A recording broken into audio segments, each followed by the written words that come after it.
light in this world. I am the light. I am the light. I am the light in this world. And I shine, and I shine, and I shine so bright. And I shine, and I shine, and I shine so bright. We are the light. We are the light. We are the light in this world. And we shine, and we shine, and we shine so bright. I am the light. I am the light. I am the light in this world. I am the light. I am the light. I am the light in this world. And I shine, and I shine, and I shine so bright. And I shine, and I shine, and I shine so bright.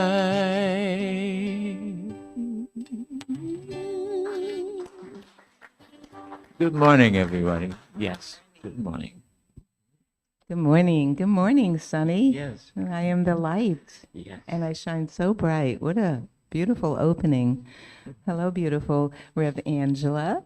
Hi, nice to see you today. Nice to see you, too. Thank you.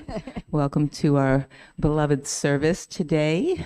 Rev Angela is here for herself and for us. We are very excited to have her. And this is the summer solstice weekend, so that's nice. I suppose we can start off with announcements since we might as well. So the announcement is that summer barbecue, it's not until August, and we know it's just June, but we want you to write it in your calendars for August 10th. And I think that's the only announcement besides our meditation on Wednesday and Jim Jones, and we have some people coming in, so that's good.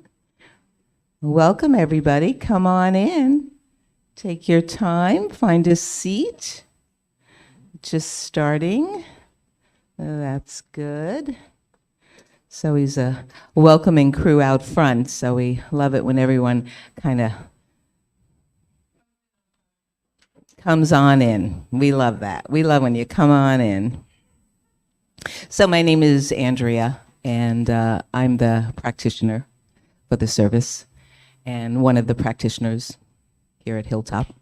So that's what we got today. We're your people, and you're our people. So I'll start the service with an invocation. It's my honor to do a blessing for this service, one of the things that we love to do so well. And so we begin with our own inner awareness, right? We begin by usually making ourselves comfortable we already found our seat, but maybe you can feel your seat touching the pew or bench or chair or standing, wherever you are in the world right now, either near or far in our virtual collective. So yeah, just find your seat. Good. And in that action of just finding our seat, feeling our body and the floor beneath our feet and our back resting, we often just automatically just take a breath.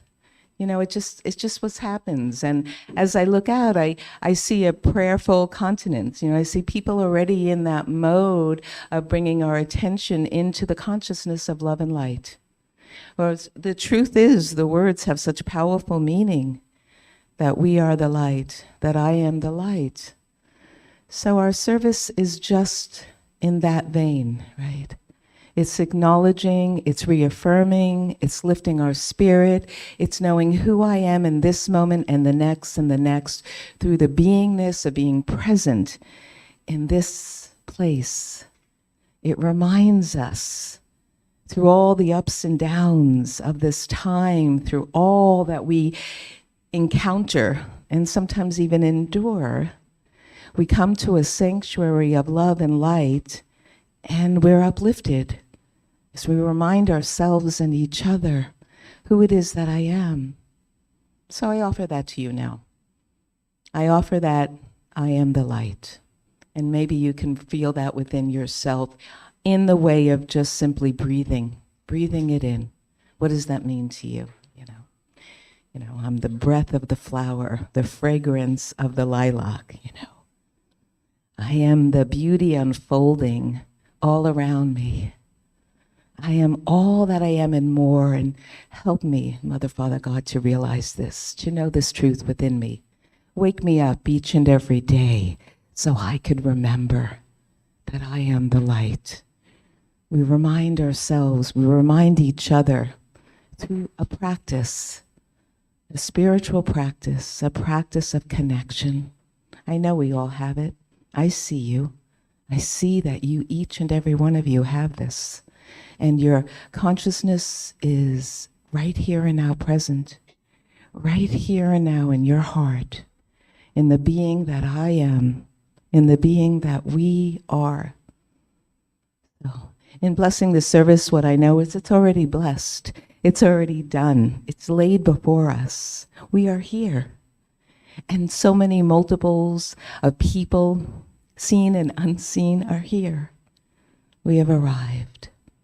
So rest in your heart, knowing that the truth will unfold in my life, in our lives, every moment. We're on a path. It's guiding us and showing us the way. And I know this to be true. So I call it forth into being, naming it so. And so it is.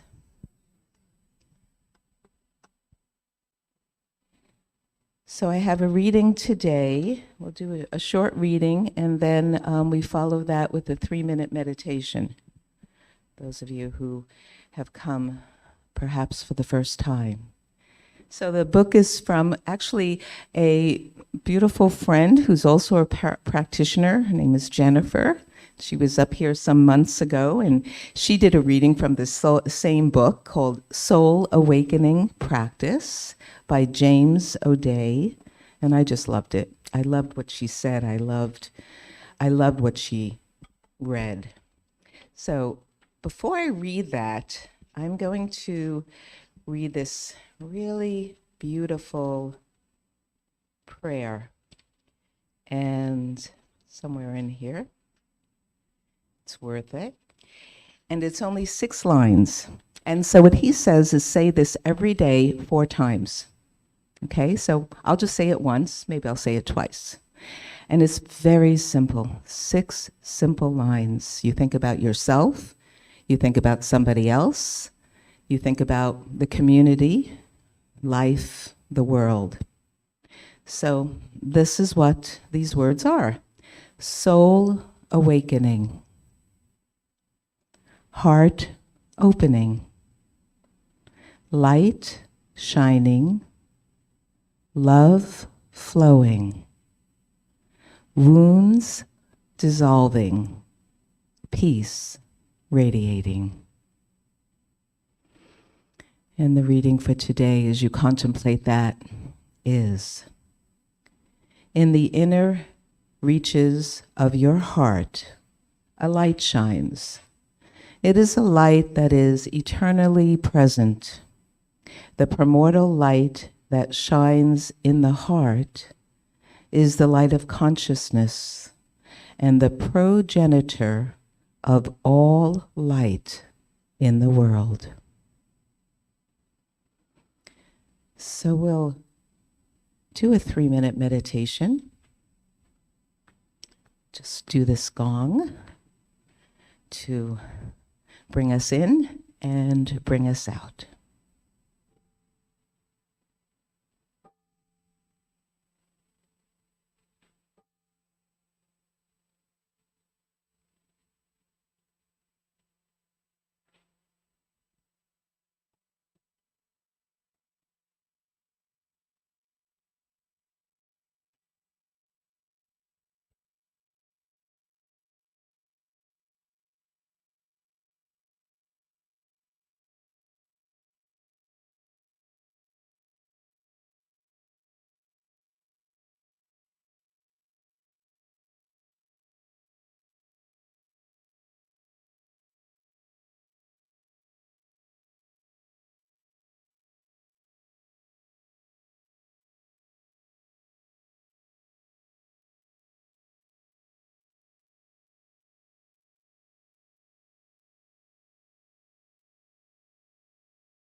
We open our eyes slowly to the presence of this room and to each other.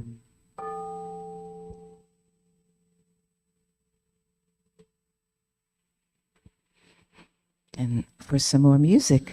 Thank you.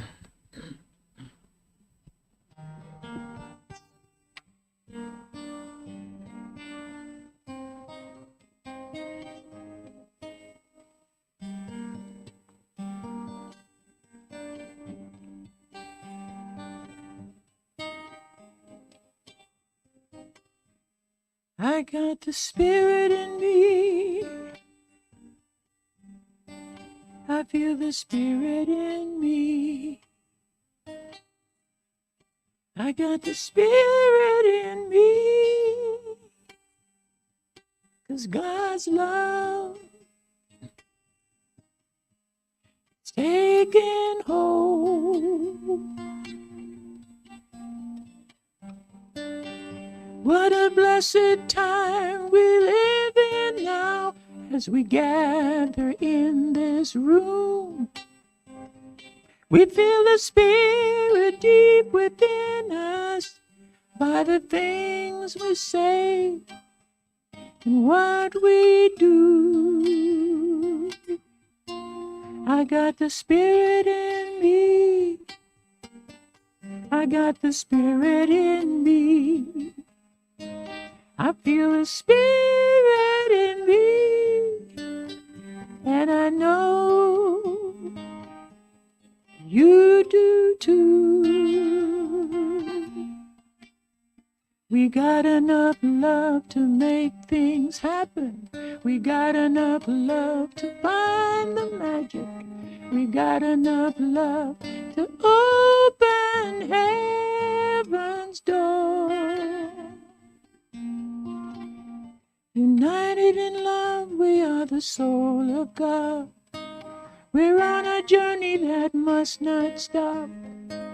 We heard the call and now we know when Spirit calls, it's time to go. I got the Spirit in me. I'm feeling Spirit in me. I got the Spirit in me, 'cause God's love has taken hold. What a blessed time we live in now as we gather in this room. We feel the Spirit deep within us by the things we say and what we do. We got enough love to find the magic. We got enough love to make things happen. We got enough love to open heaven's door. I feel the Spirit in me. I feel that Spirit in me. Spirit in me. God's love I can hold. I got the Spirit in me. I feel the Spirit in me. I got the Spirit in me, 'cause God's love has taken hold.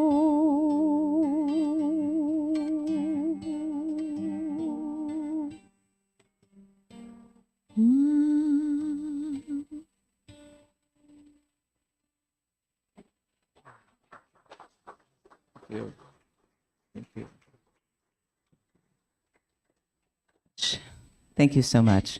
And Rev. Angela Geary, please welcome.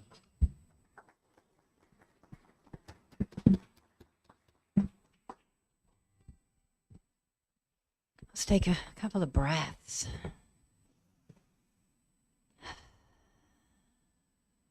Another one. And one more.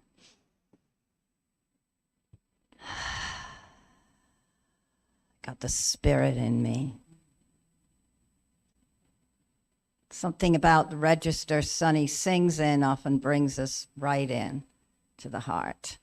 You know, I had a friend that used to say, I don't know what happens, but every time Sonny sings, I cry. I want to cry.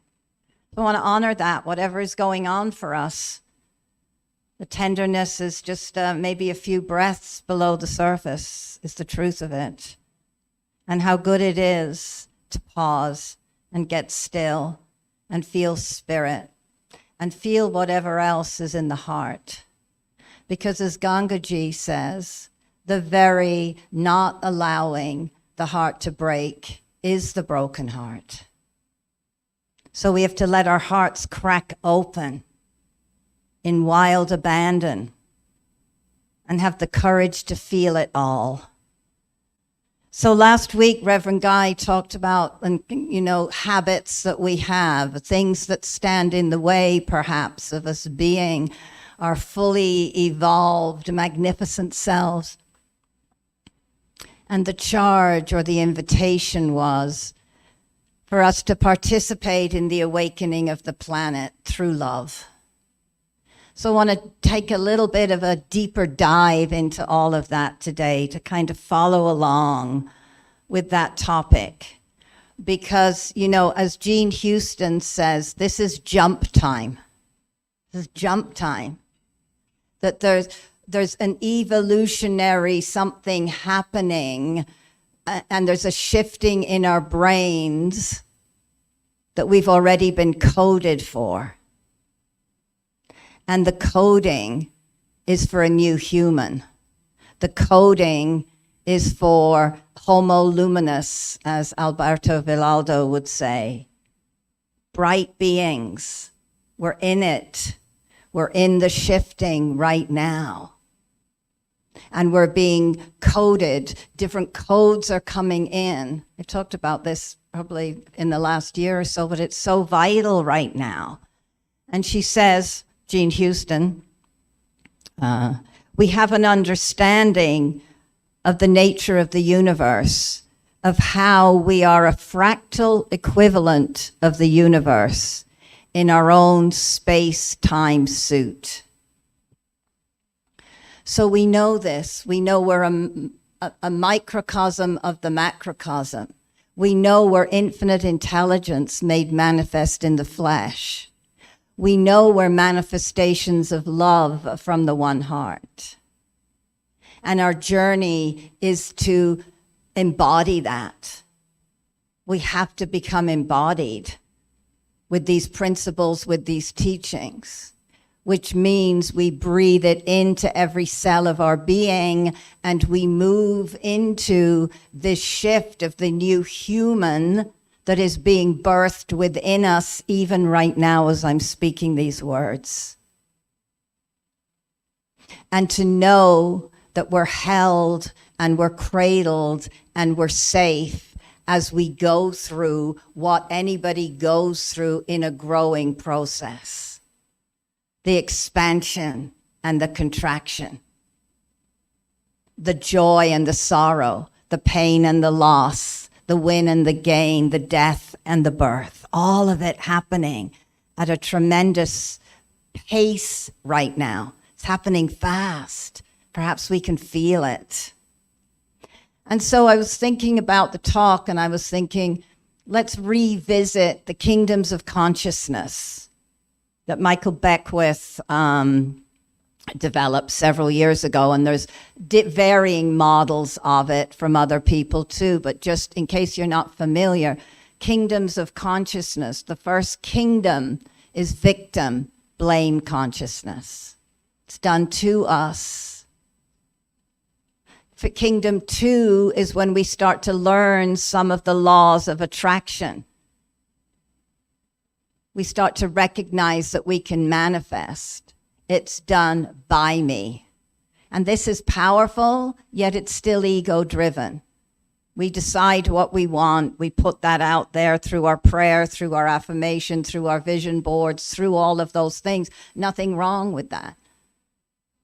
Just we're not using the full capacities of the divine intelligence and the divine love and harmony that's within us. Kingdom 3 is really where we're all being called to. This is the new human. Kingdom 3 and Kingdom 4.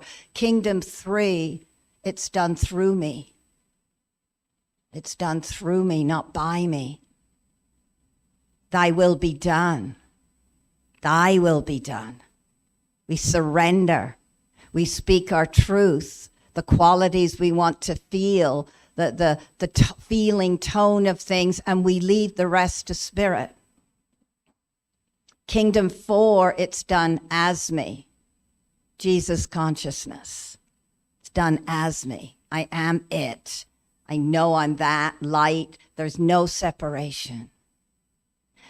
And so it's seeming that as we're in this jump time, and also what Jean Houston says, is she says, you know, we're all a bit lost right now. And she says, of course we're lost, because if we're not lost, we can't be found. And that foundness is happening right now. We're being found, but we're being found in a new and different way than we've ever been before. So what I know about healing, what I know about being those vessels that are going to participate in the awakening of the planet, is everything starts within us. We cannot be the vessels of awakening and the vessels of love and kindness and expansion that we're called to be in the world if we don't first heal ourselves, if we don't first shine the light of love and kindness upon ourselves. If we haven't done that work, we are in Kingdom 1 still, and that's okay. These kingdoms are not linear, by the way. We can be in one kingdom in one area of our life and another kingdom in another area of our life. And I think the deal is, I know I slip into victim consciousness. I know I can slip into blame consciousness, thinking it's all out there. What the calling is to be aware when we're doing that, to catch it, so we can bring ourselves back. Because what happens if we don't heal? And Reverend Guy alluded to this when he talked about breaking the habit of being yourself, right, by Joe Dispenza. If we haven't healed, and we all have these archetypal experiences of abandonment, of betrayal, of feelings of unworthiness and not good enough, and if we haven't done our healing work, because in order to expand, we have to descend down into the lower chakras and clear that out and ascend up into the higher energy centers all at the same time. But we can't bypass. And so what that unhealed stuff does is lies like frozen energy locked in our body. The Hindus call it samskaras, the scars in the heart. And what happens then is, if something's not healed and something happens in the world, we get triggered, we have a reaction. And it sets that limbic system off that's connected with emotion and memory. And before we know it, we're spiraling back down into that frozen energy that's already in there. It's that looping that happens. If we have not healed, I'll just pick something. A feeling of not being good enough or worthy, and it's laying frozen in there. And then someone criticizes us, let's say. It will set that off. We'll get triggered. That frozen energy we'll get reactive and riled up. It's what happens, and it's okay. And the invitation for all of us is to sit with ourselves, to breathe deeply, to find a practitioner, a therapist, somebody to work with if we're feeling like stuff is frozen within us, holding us back, to shine the light of kindness upon ourselves, to free up that energy, because it's like a garden hose. When the garden hose is folded over or crimped, nothing is flowing. Water isn't flowing. Frozen energy within our body-mind system is like that. It's like the hose is crimped and the energy and the light and the expansion and the love and the joy of spirit can't get through fully. So let's take a breath. So we do our kingdom one work, let's say. We try and get out of the way. We heal those false beliefs. We heal the doubts, the fears. We courageously take a look at it. And we have to step into the wholeness, that holy presence, the wholeness of spirit that we're born to be. And that means not leaving any parts of ourself in exile. Another way frozen energy shows up is we deny certain parts of ourselves. I want to tell a little tale from China many years ago, hundreds of years ago. There was a young girl called Seijo who used to play with her second or third or fourth cousin. And they loved each other so much. They were so close. And they were so close that people said one day maybe they'd get married. And eventually, as they got older, they did indeed fall in love. But Seijo's father had decided that she needed to marry someone else. The boy's name is Ochu. And Ochu was so devastated at this news that he got on a boat and decided to leave the village. And on the night that he was leaving, as he was sitting in his boat, he heard someone calling his name, Ochu, Ochu, Ochu. And he saw Seijo coming out, running towards him. And she got in the boat. And they went off down the river and lived for 5 years in another village. And they were very happy. They had 2 children, except Seijo was brokenhearted and at times would burst into tears because she missed her dear father so much. And one day they decided 5 years later it was time to go back to the village to see her father. And they got in the boat, and they docked the little boat, and Ocho got out and went up to the door of Seijo's father's house and said, "I'm here to say how sorry I am. I'm so sorry that we didn't say goodbye. I'm so sorry that I took Seijo away." And the father looked puzzled. And he said, "What are you talking about? Since the day you left in your boat, Seijo has been upstairs, lying on her bed, and hasn't spoken a word." And as he said that, Seijo, who was in the boat, got out of the boat and came up to her father's house. And as she entered the house, the Seijo from upstairs, who'd been lying on the bed, came down, and they merged into the oneness, into the wholeness that they are and were. So this is a story about leaving parts of ourselves behind. This is a part of our, this is how we leave parts of our soul behind. And as Seijo, the Zen koan question that is asked when this story is told is, which one is the true Seijo? And the truth is, there's no one true Seijo. She's all of that. She's the broken-hearted one. She's the one creating new life in the village down the street. She's the one enjoying a new relationship with her beloved Ocho. She's the one feeling devastated and guilty about leaving her father. We're all of those parts. And so our inner work is calling those parts home, calling them home.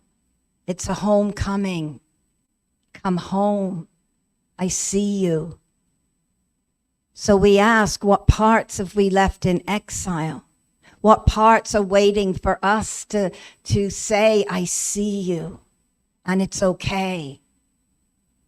Come in, for the Spirit within us, the divine Mother, Father, God that we are, to parent those parts, to make them welcome, so that they can be healed and they can know their own greatness.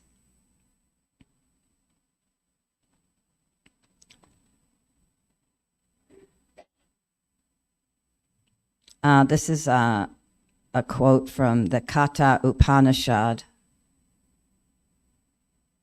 May we light the fire of spirit that burns at the ego and enables us to pass from fearful fragmentation to changeless fullness and changeless wholeness.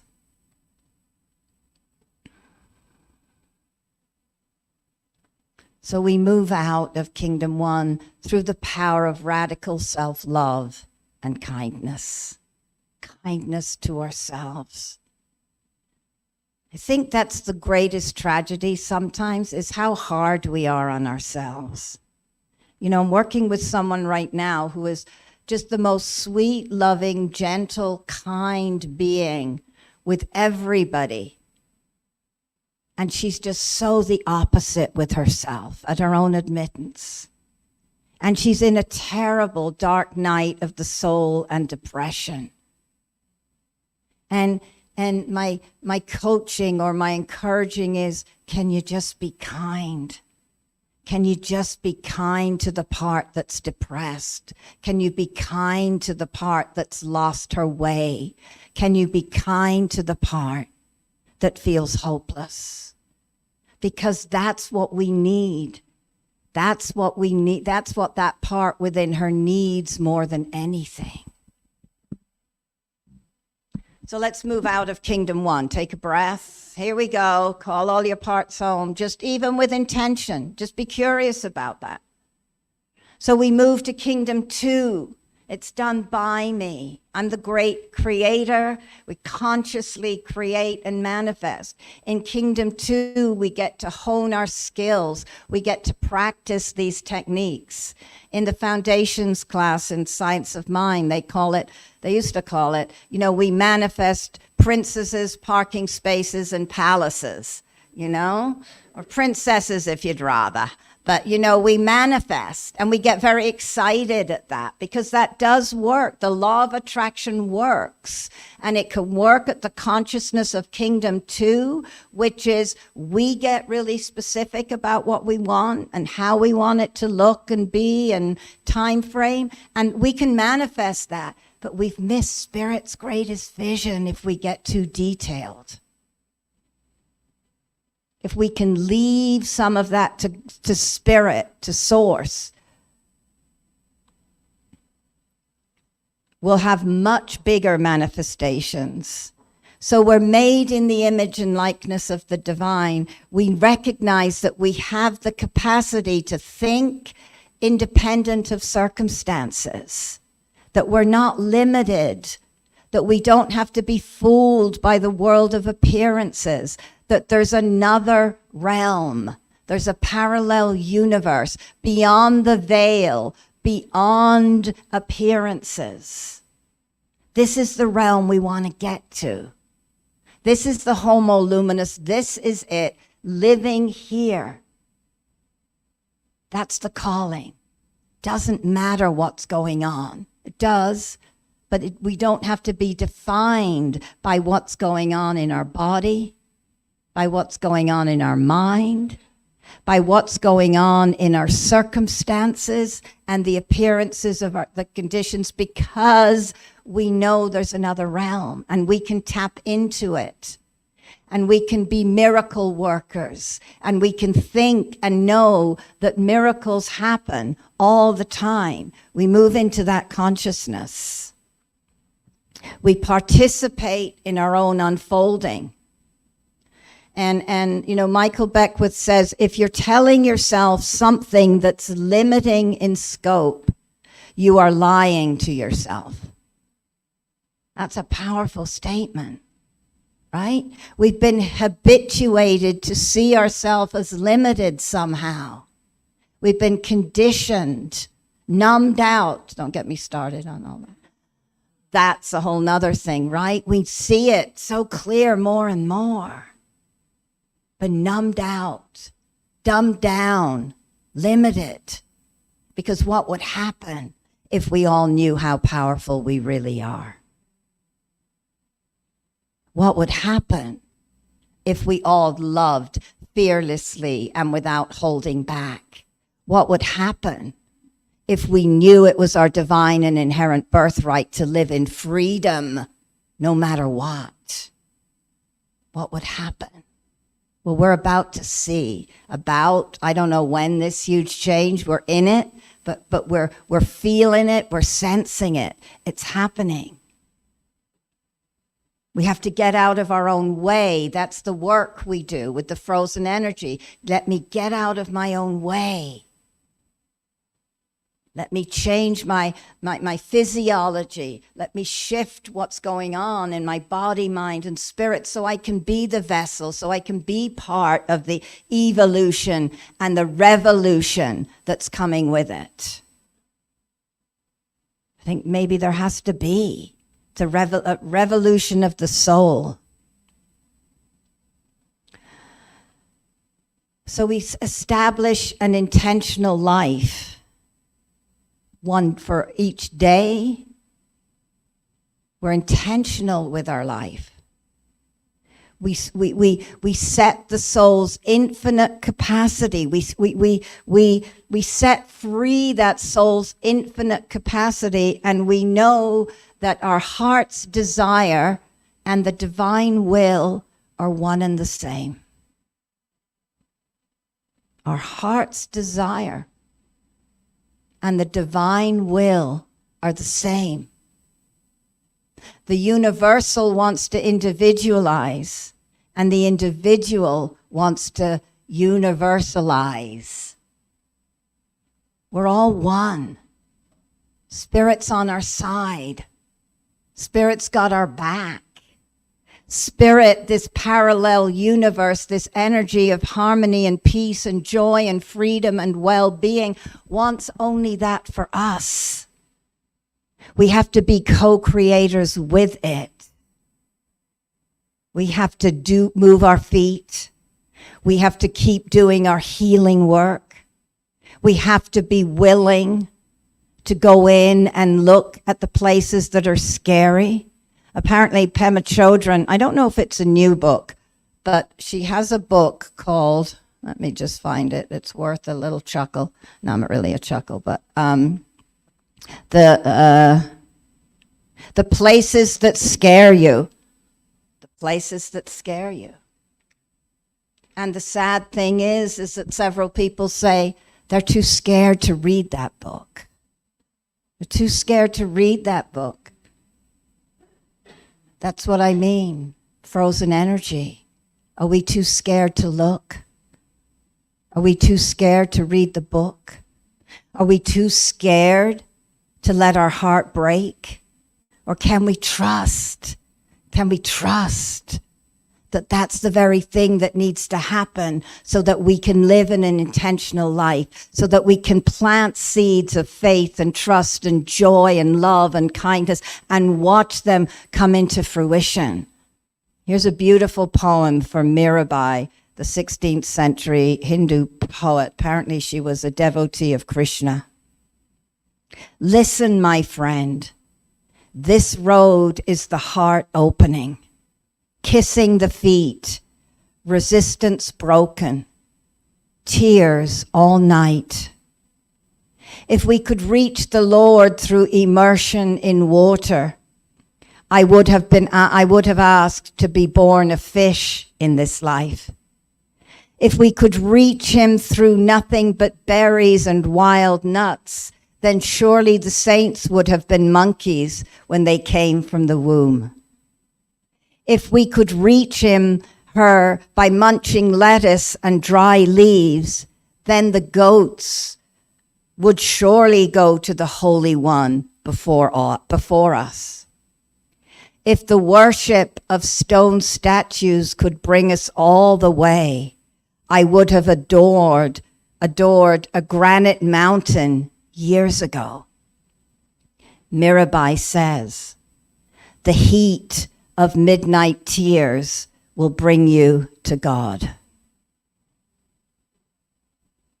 The heat of midnight tears will bring you to God. Because I think many things, but mainly when we're on our knees, when we're in our sorrows and in our pain, we're vulnerable.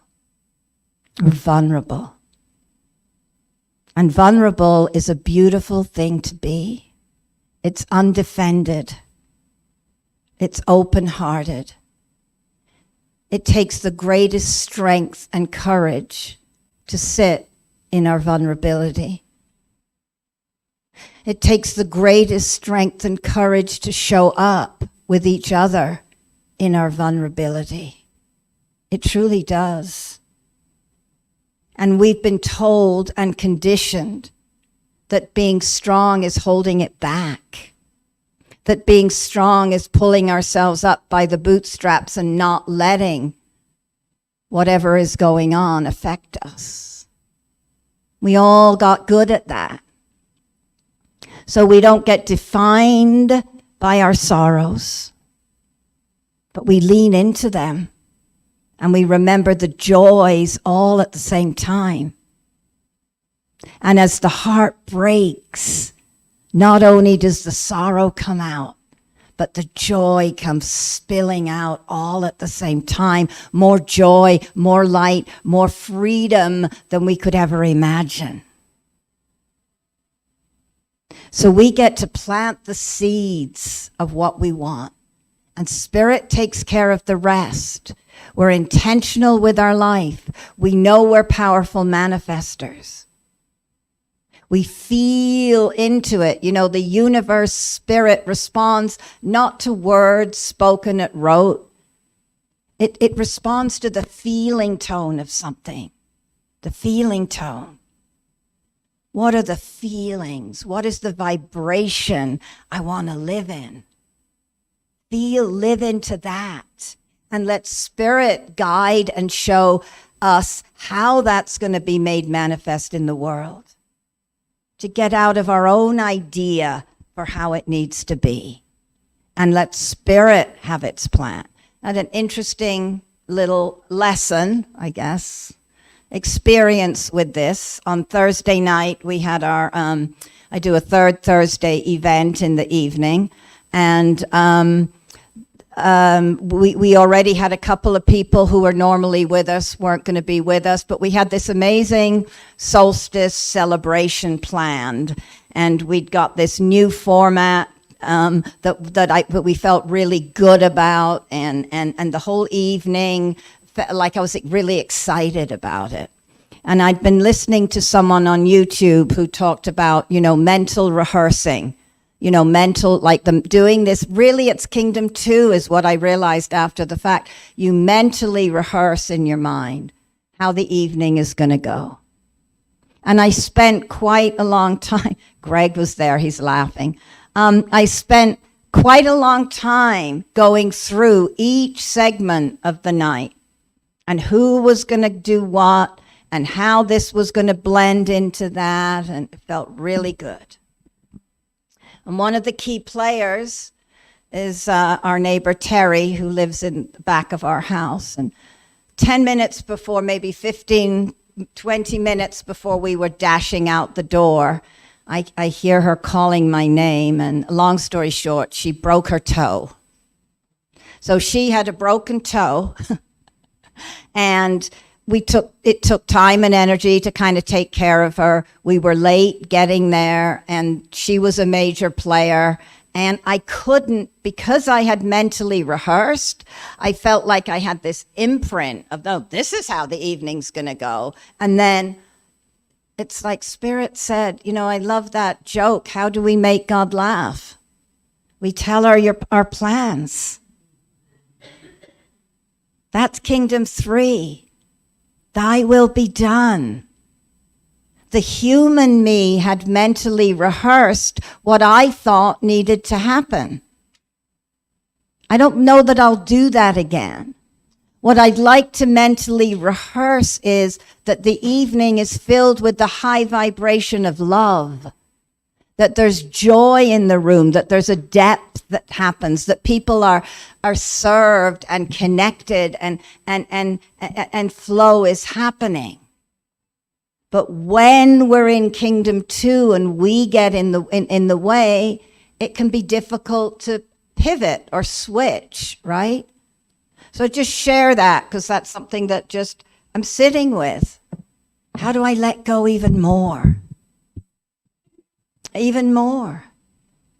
Let Spirit take care of the details. Spirit's always got it. From Henry David Thoreau.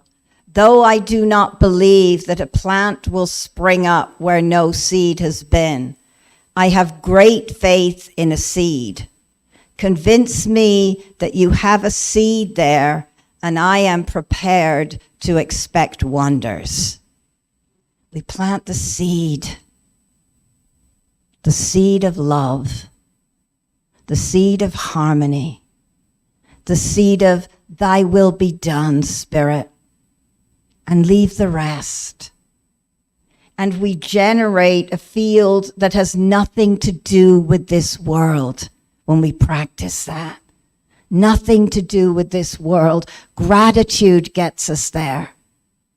Counting the blessings, grateful for the challenges, because they wake us up to our latent potential. They show us everything is divinely ordained. Can we be in gratitude for all of it as part of the divine flow? And that doesn't mean exiling the part that may be disappointed, the part that may be sad. And can we lift our consciousness up? We get to plant the seeds. Spirit gets to do the rest. We get to show up when we're called. So here's a really cute thing from the Buddha. There's a story of Buddha, and when he was a monk with a begging bowl, I guess, and he went out one morning and he saw a rich Brahmin plowing his acres of land so he could feed his workers. And he saw Buddha with his begging bowl, and he said to Buddha, you know, you should plow and sow, and then you could eat. And Buddha said, well, actually, you know, I do plow, and I do sow, and then I am rewarded with food, and I do eat. And the Brahmin said, I don't see your plow, and I don't see how you're doing this. The Buddha replied. He said, tell me what kind of plowing you do. And Buddha said, trust and faith are the seeds, composure, the rain. Mindfulness is my plow and yoke. Compassion is my guide pole, and mind is my harness. Wakefulness is the plow blade, well guarded in action and speech. I use truth to weed and cultivate release. Wise effort is the oxen drawing the plow steadily toward freedom without regret. And he looked at the Brahmin and he said, this is how I plow. And it bears the fruit of deathlessness and freedom. Thy will be done. Thy will be done. Know it. Stand in it. There's a little experiment about seeds, I heard, or 3 buckets of seeds that were given earth and sunshine.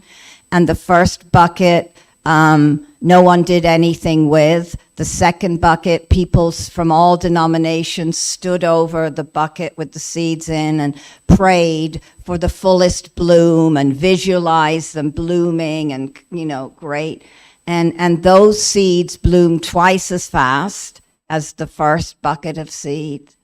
The third bucket of seeds, people stood over there and prayed, "Thy will be done. Thy will be done." And those seeds blossomed and bloomed even 2 times more than the ones that had been, visualized and prayed over. Thy will be done. Because Spirit's will for our planet, Spirit's will for our life is one of freedom. It's one of peace. It's one of love. It's one of kindness. It's one of harmony.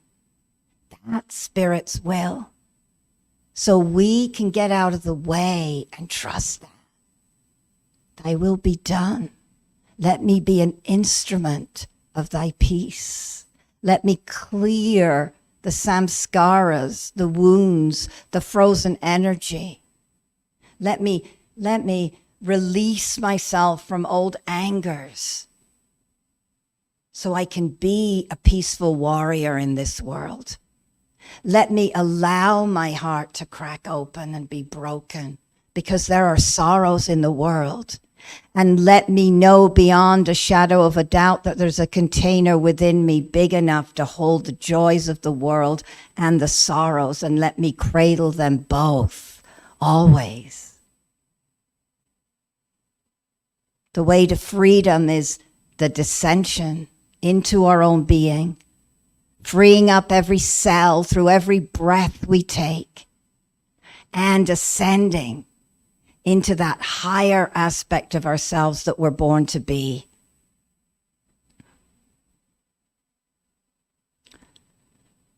I love this from Michael Beckwith. True prayer is the frequency of the answer. True prayer is the frequency of the answer.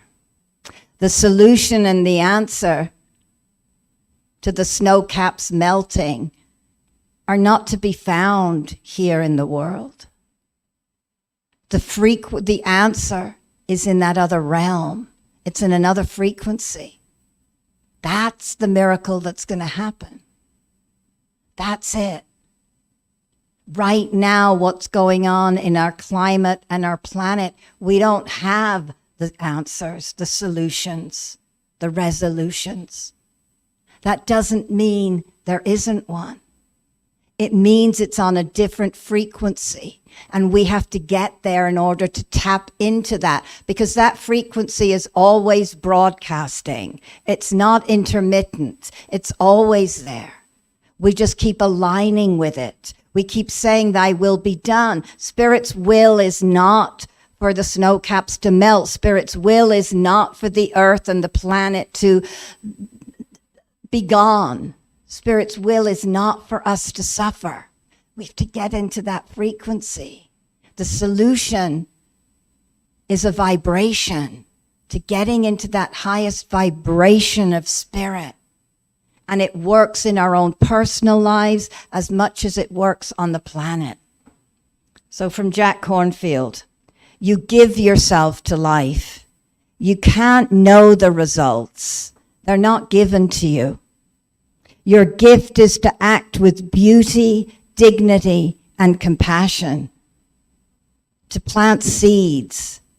To act without attachment to the results. Because that's not in your hands. You just get to plant the seeds. So let's plant seeds. Let's start planting those seeds. Let's start with us, ourselves. Plant the seed today of loving kindness to yourself. So easy to see the things we don't do right. So easy to pick on. We would never treat anyone else like that, to pick on the things we feel like we didn't do perfectly, or how we could have or should have or would have. Let's plant kindness, because the kinder we can be to ourselves, the more loving we can be to ourselves, the more kind and loving we can be with others. And the more we're connected to the wholeness that we are, to all the parts of ourselves that we have called home, the more connected we can be with each other. It has to start with us. And let us know that within us is this wisdom, is this grace, and is this intelligence that we are being called to rise up and rise into, that's where the answer lies. That's the solution. The frequency of spirit broadcasting right now. Let's tune into that channel. No matter what's going on, let's coming back to that channel, tuning into that channel. Just like radio, the jazz is always playing. We may switch channels, but we can come back to it, to the jazz. It's not going to stop because we tuned out. Spirit doesn't stop. Somebody said, to me yesterday, I'm really, God's been really good to me today. God's letting me know it's here today. And I'm like, God's always here. God's always here. It's not God that dips in and dips out. It's not God that goes off onto another channel. It's us. I said to him, it's like, it's wonderful. You mean you're open today. You're awakened today. You're standing undefended, listening to the voice of spirit today. It's us that opens, and it's us that closes. And it's us that has the power and the courage and the grace to awaken to the beauty of our souls and to the strength and courage and resiliency and wisdom of spirit within. Let's take a breath and let us pray. Oh, I know that was a lot. Breathe in. Breath, crucial. To become embodied, we have to breathe. To become embodied, we have to feel these bodies, which we have sometimes left. Feel. Breathe into the belly. Feel the feet on the floor. Feel the hips, the bum on the chair. The back resting against the chair. Feel your fingers, your hands. Breathe deeply and fully. I'm here. I'm an embodied being. I'm more than the body and the mind, yet that's part of me. Feel into it. And make a commitment, if you will, or a vow to treat yourself with loving kindness. Just practice. And we are so supported by this infinite presence. We are so supported and surrounded in this parallel universe of divine love, of absolute wisdom and peace and freedom and courage and grace. We recognize it as the ultimate reality. We are not fooled by this world of appearances and conditions and the physical world. We know there's a higher realm and a higher truth. And we are awake to it. Our souls are waking up moment by moment, day by day, more and more as we recognize, I am that. I am it. That infinite intelligence that keeps the planet spinning and this universe in place. I'm a fragment of that. All that energy, all that wisdom, all that intelligence lives and moves and has its being as me and as each one of us and as all the sentient beings. How can we be limited? How can we be constricted? How can we be held back when we live and know with every cell of our being this great truth? That's what I'm knowing, is that we remember who we are. We keep waking up to the truth of our divinity, of the God seed planted in us. That God seed planted in us. And as Thoreau said, we can have faith in the seed. And if the God seed is left unattended, not focused on, not nourished, it will still shine quietly. And if we tend to it through living an intentional life, through our practice of gratitude, through tuning into the higher vibration of prayer, through gathering, through breathing, through chanting, through all the ways we know, as we focus on this God seed, we water it, we give it good soil, we give it good nourishment, and it expands and it grows just like seeds do. So my prayer today is, Spirit, may this God seed within me and within all sentient beings grow and expand, and thy will be done. I align myself with thy will, with Spirit's will, because I know Spirit's will is good. I know Spirit's will is a divine perfection. And let us trust and know together that no matter what it seems or looks like right now, these are challenging times.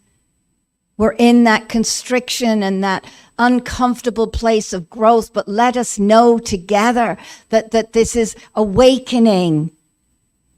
Awakening. It's an opportunity for us to awaken our latent potentiality, to awaken and to know how strong and courageous and mighty and God-filled that we truly are. Thank you, Spirit. Thank you, Spirit. Because I'm sensing and knowing and feeling in this moment that we are awake and that we are here. We're here embodied and we're awake. We're filled with light. We're oozing with light and love and kindness.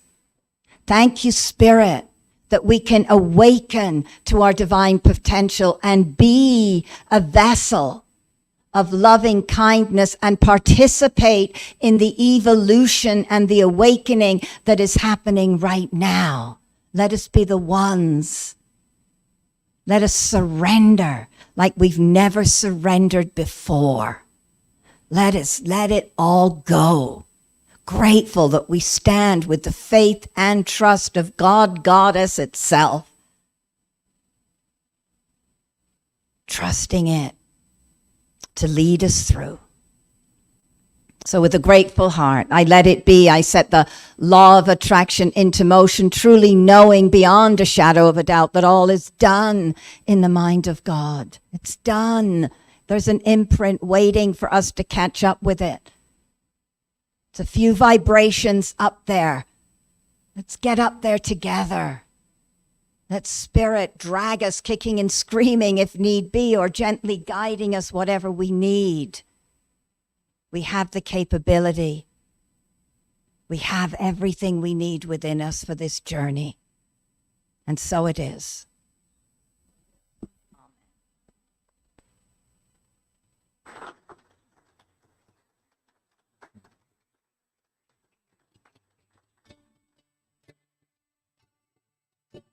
Thank you, Reverend.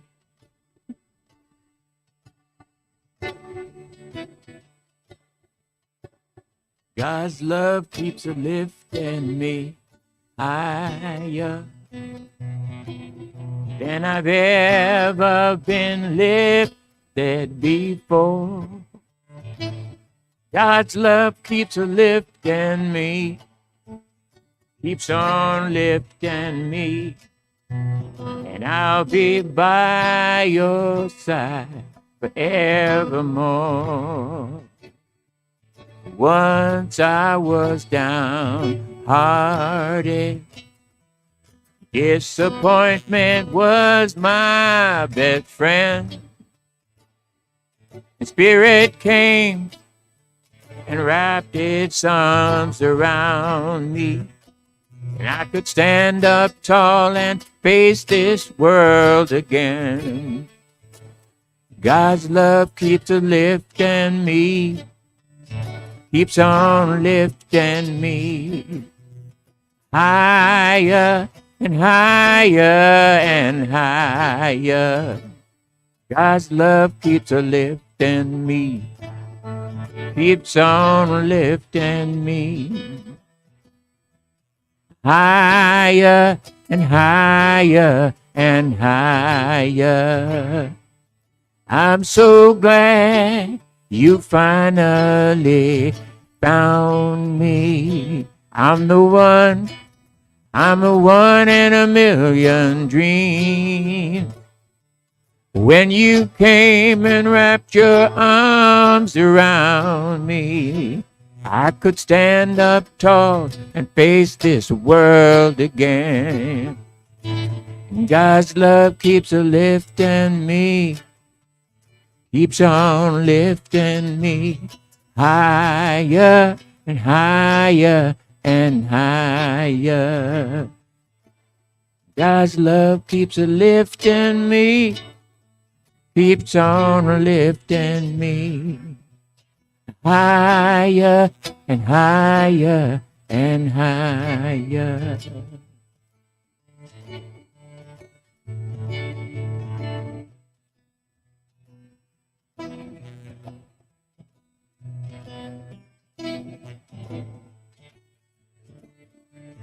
Once I was so downhearted that disappointment was my best friend.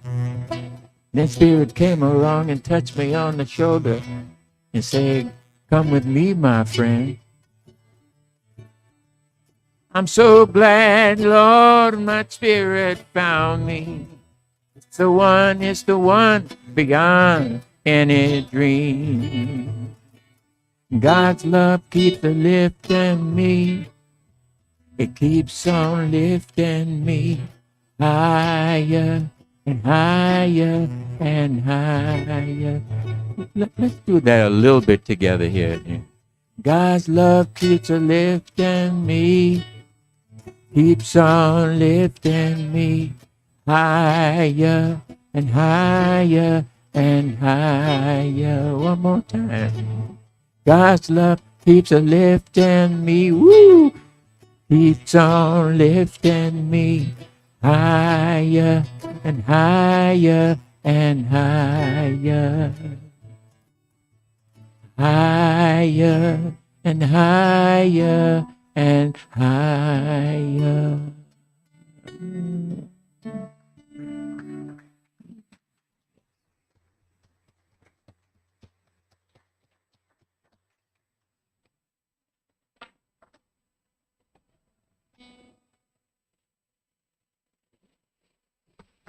Thank you so much, Sunny. It's beautiful integration of that amazing talk. Thank you, Rev Angela, so much. So many teachings of truth and the mysteries of the universe revealed right here and now. So grateful for that talk and the inspiration it stirred up within me. So this is our time of conscious giving. And what I want to share with you is you are making a difference. You are absolutely making a difference. You're making a difference here at Hilltop Center for all that you give, the financial support that you have, this financial support that you give us. It is making a difference. And the fact that we are here and we gather every Sunday and many of us show up during the week and do our work and hold the energy, that's making a difference. Just by being present. By Rev Angela and Sunny and myself, making a difference. So just want to thank you for all that you do for us and your support today as you hold your tithe offering in deep gratitude for the kindness of yourself to give so freely and openly and wisely in all that we do, and for the gift of giving. So thank you so much.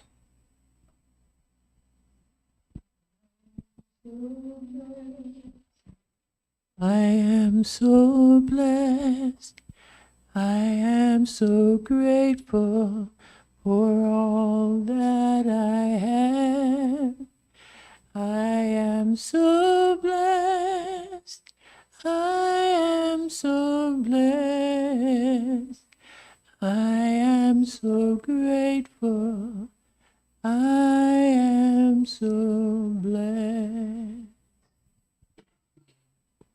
So I want to thank everyone who is here supporting our service today and all the moving parts that it takes. I want to thank again Rev Angela and Sunny for joining us. Just love, love, love you so much. And I'm going to offer a benediction. So the wisdom and the teachings and the spirit that has ignited the fire within me, I know that I have been lifted up. I know that the grace that flows through me is walking before me. And all it is that I need to do and we need to do is just keep on walking. The next thing and the next thing. Because that light, that aura, that energy is all around and it is before us. So how grateful I am that we are here as one light and one truth and one path. All the paths lead to the one. And as we walk today and as we move forward, before us and behind us is this light. And may we all know it to be so. May we all breathe it in and feel it, for I know it is within us and all around us. The blessings will guide us home, and I call it forth into being, knowing it is so, and so it is.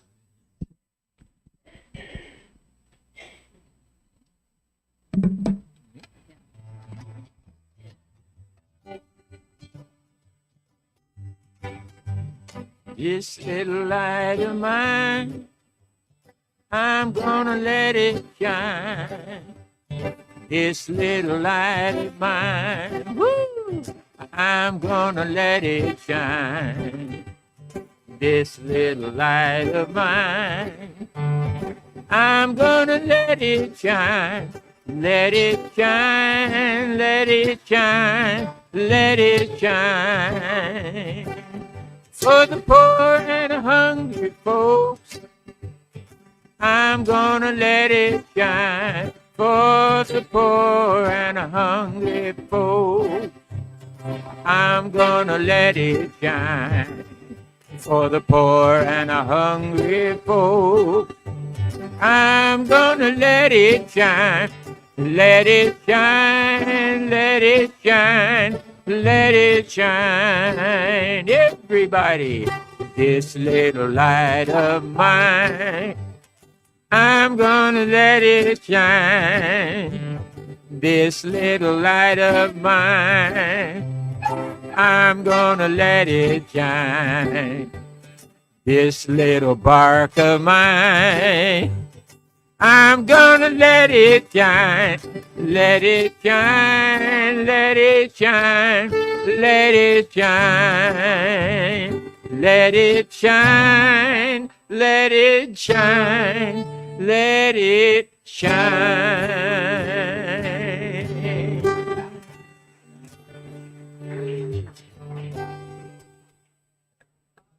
I think the dog likes.